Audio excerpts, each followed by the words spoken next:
Hi everybody, welcome back to my channel, and this is going to be another conversation with Cookie because I wanted to talk about the scandal that is surrounding Cheers star Jerry Harris. So before today, earlier on this week, reports came out that the FBI was investigating Jerry Harris for inappropriate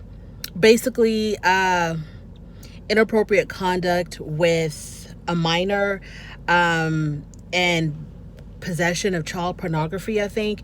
So there was a definite investigation going on. And then today I had read that he was actually arrested this morning by the FBI. Jerry Harris is the guy that was on Cheer, which is a Netflix special, I guess you could say. It had several episodes, and it was about a cheerleading team. I forgot the name of the school and the name of the coach, but it was a cheerleading team in San Marcos, Texas, I think it was. And I think the name of the school actually is Navarro Community College. And they have one of the best cheerleading squads in the state of Texas. They compete nationwide and they always win. And I forgot the name of their coach, but she's a really, really, really good coach. And she does a really good job with these kids on this cheerleading squad. And Jerry Harris they call him when I read the articles, they call him a breakout star because he was one of the most memorable ones.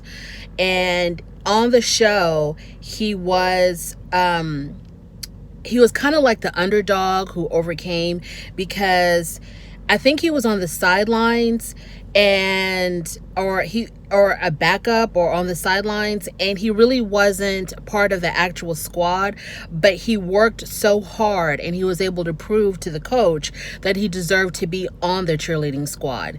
And he always had a really positive attitude.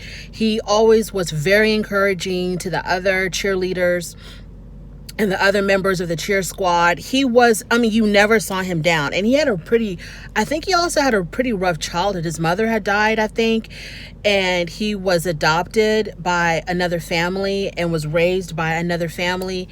And every time you saw his face, he was smiling, he was encouraging, he was positive.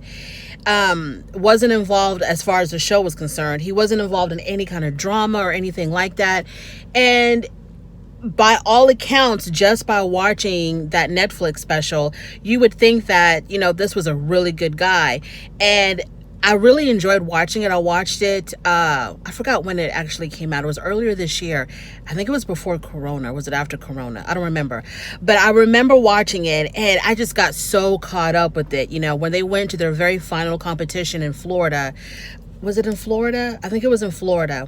When they went to the very final competition in Florida, and they were on the floor and they were doing their routine for that final championship. I was on pins and needles, and I was screaming and shouting and hollering, and I was just like so happy for them when they won, because of, the show takes you through this journey, and you're always, you're on this up and down roller coaster of emotions, and it was just a really good show. But then again, I like cheerleading, stuff like that.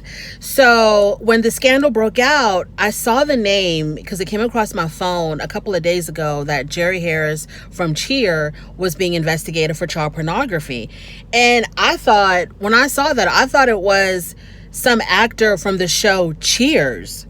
And so I was like, what? Those men are old as hell. So I clicked on it, and oh my God, my eyes popped right out of my head when I saw that it was Jerry Harris from the Netflix special Cheer.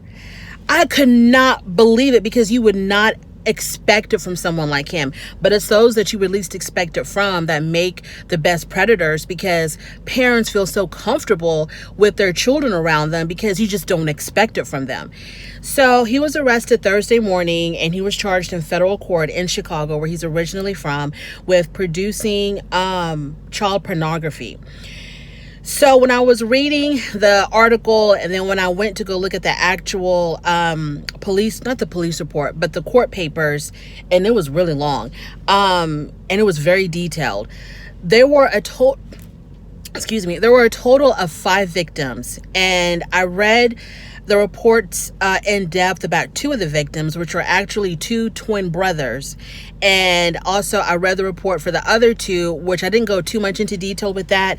And then there must be a fifth victim, and I didn't read anything at all. I myself did not go into reading about the fifth victim.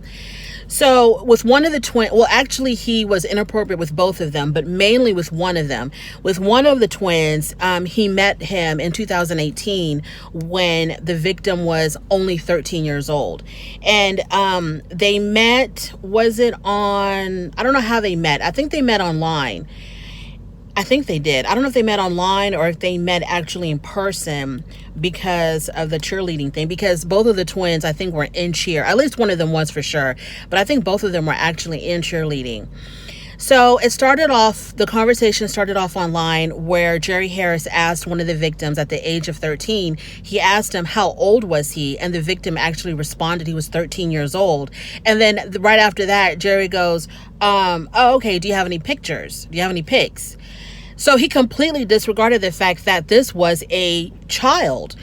And so it starts off with them sending pictures back and forth. He would ask the victim to take pictures of, his private areas. He would ask him to pose naked and send him pictures and videos.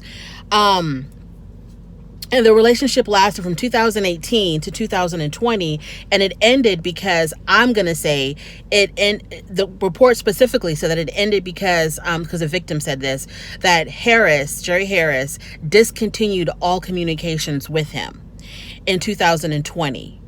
So I think what happened was when the show took off and Jerry Harris, got famous, he wanted to start covering up his tracks. And I think that's why he stopped talking to the victim. And that's my personal opinion. I don't know the real reason why. The mother of the victim had found images on her child's phone. She discovered a secret Snapchat folder, and it was called MEO, which stood for My Eyes Only. And in that secret folder, there were 12 to 15 photos and videos of the child doing stretching and cheer routines naked.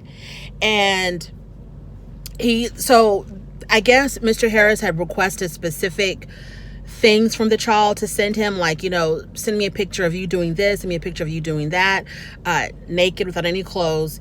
And so the child did that and would send him the photos and the videos. And I think the FBI agents had asked the child, why did you save them to your phone? Because they were saved in this secret Snapchat folder. And the victim said that he saved them because he didn't want to have to do it again and again and again. So he did it once, saved it, and he would just repeatedly send those pictures to Mr. Harris. The child said he met Harris in 2018, told him he was 13 years old. Mr. Harris didn't care about that. And then in 2019 at a cheer competition, Jerry Harris had cornered the victim in the bathroom and demanded for the victim to perform a certain sexual act. The child declined and was able to leave the bathroom. Wow.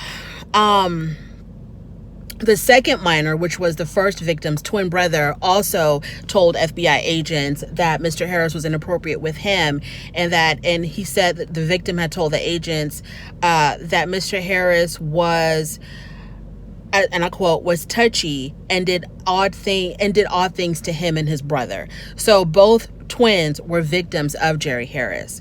The fourth victim and the third and fourth victim were 17 years old, and they met him this year in 2020, and there was some inappropriateness between that as well. I didn't go into too much depth because I didn't have time. I didn't go into too much depth about what happened to the third, fourth, and fifth victim. But these were also additional victims of Mr. Harris. So he is arrested for child pornography, and oh my God, I was just like, this guy was a predator. The things, because when you read the actual court papers, the actual allegations, they are some serious stuff. He would ask them to do some very horrible things horrible things that you couldn't even ask an adult to do. If you were, a normal person, you wouldn't even ask an adult to do this. And he was asking children to do these things, to send certain pictures and certain videos of him. And also the court papers said that when the FBI agents went to his home to ask him about it, to interrogate him or investigate him, he actually admitted every single thing that was alleged against him. He did not deny anything. He admitted just about every allegation. He admitted that he told them to, take naked pictures, naked videos, send them to me. I want to see you doing this. I want to see you doing that. He admitted to all of that. He admitted to sending pictures of himself as well, inappropriate pictures of himself as well, to the victims. He admitted to that. He admitted to when they asked him, did the child or the victim actually reveal their age to you, and you knew that they were underage? He said yes, that he knew that the victims were 13 years old. He knew this. He admitted to that. So I'm just shocked that out of all the people on that show that you would think would be involved in any kind of scandal, not just something as grave and extreme as this, but in any kind of scandal, that it would be him, because he seemed so straight-laced. He seemed, like I said, he was the most positive person on that cheer team, the nicest person on that cheer team. And he got involved in the most disgusting, the most predatory, the most inconceivable crime that you could ever imagine a person to commit besides murder. And I don't know if he did it and he admitted it. That's what he needs to do. You need to own up to what you did. People need to stop with the denials and the lying, and then just stop. But he admitted to doing these things, and I don't know if he had a lawyer advise him to just go ahead and admit it, because the proof is in the pudding. Your face, your genitals are all over this kid's phone. How are you going to deny it? I mean, the text messages, everything was saved. Everything was saved.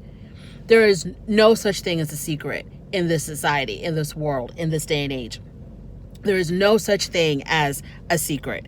So, I mean, he's going to jail. I don't see it being any other way.